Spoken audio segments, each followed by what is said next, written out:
Good afternoon, everybody. This is Bronwyn Scrivens here for Warehouse Crush Wednesday. It is an absolutely stunning day here in Edmonton, Alberta. And we are also now entering July of 2022, so we're hitting in that mid-year point. So I thought I would just do a bit of an overview in kind of a two-part video session. Today being just a quick overview of each of the asset classes, and the next video being on my projections for the year to come. I might even do a third part, which is Edmonton specific, but today we're just going to focus on the different asset classes and where they've been the last, 6 months and where I think they're going in the next year or two. All right, so beginning with industrial, this sector is still the darling. There's been slight decreases in momentum from the peaks that we saw in 2021, which were due to the surges in e-commerce, the stockpiling of inventory for just in case, which inevitably caused surges in rental rates throughout the last kind of year or so. But there has been some tailwinds with companies like Amazon, big retailers that are saying that they're going to be slowing down their industrial expansion.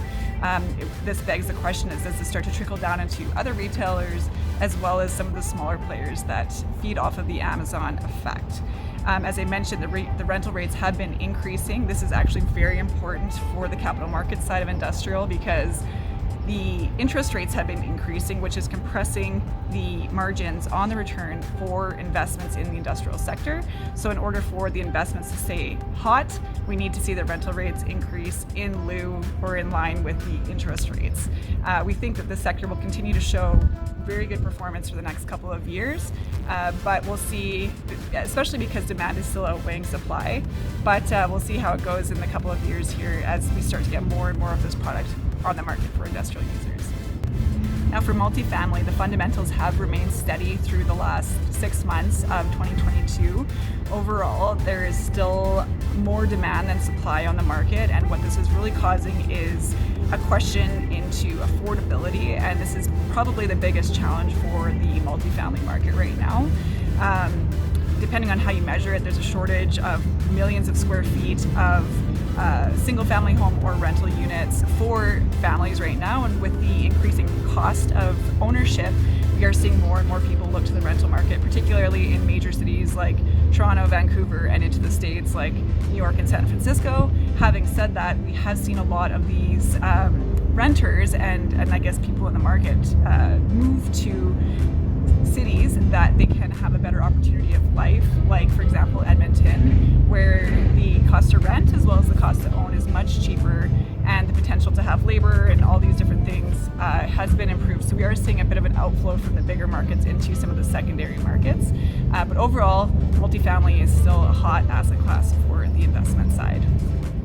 Now retail is showing signs of positivity, which is excellent. It's still at levels below pre-pandemic, but it is showing positivity. We are seeing new leases being signed, new entrants into the market, some expansion, but what we're really seeing is a focus on experiential retail, on omni-channel retailing, on more than just a brick and mortar store, but what can a company or a brand offer that's more than just one specific product.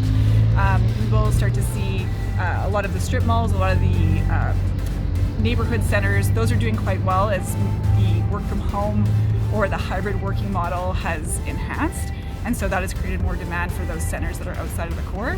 But overall, some positivity in the retail sector, and we do see this progressing forward in the years to come. This leads me into the last asset class I'm going to cover, which is office. Obviously, there's still a lot of disruption happening within the office sector. We're at levels of vacancy that are some of the highest in history for the office sector. And what's happening is there's still this transition between how people work. Do they work from home? Do they work from the office? More and more people are finding that a hybrid model seems to be what is wanted by employees and which works for employers. Employees still do want to be in the office for that collaboration and that development and that escalation of potential roles and promotions. They want to be seen, but at the same time they do want the balance of being able to work flexibly, perhaps from their home or from a more localized office some of the time. So we are seeing a bit of a feeling out of what the office market looks like. One big thing is that amenities are very important, and also suburban office is becoming quite important as well. So again, those office spaces that are closer to homes and what is around it, what amenities are available to office users, and overall we do see some evolution continuing. Workers are coming back, but there is still an evolution as to what office looks like in the years to come. So that's it for my overview of the commercial real estate market at mid-year point of 2022. I covered the industrial, multifamily, retail, and office asset classes, where I've seen things coming over the past 6 months and where I potentially see them going. Next week I'll further delve into where I see things heading as we near 2023. Isn't that crazy? Hope that was useful, and I am Bronwyn Scrivens, and I'll see you guys next time for Warehouse Crush Wednesday.